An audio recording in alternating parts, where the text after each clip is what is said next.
foodies, welcome to our video. If you're a fan of creamy pasta but want to keep things light and plant-based, you're in for a treat. Today, we're bringing you a recipe that's going to blow your taste buds away. Creamy vegan Alfredo. So grab your aprons and let's get started.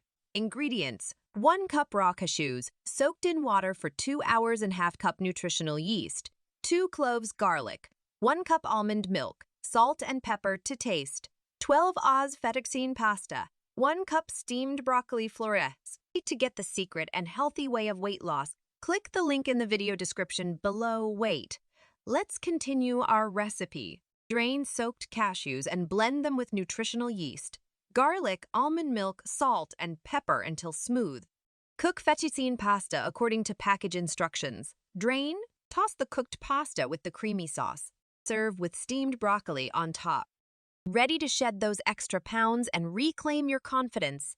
Discover the proven secrets to natural weight loss and say goodbye to stubborn belly fat for good. Click the link in the video description below to access our exclusive guide and start your journey to a healthier, happier you. Don't wait, your transformation begins now. Thanks for watching. To view more exciting videos like this, please hit the like button, comment US, share with your friend, and don't forget to subscribe to our channel.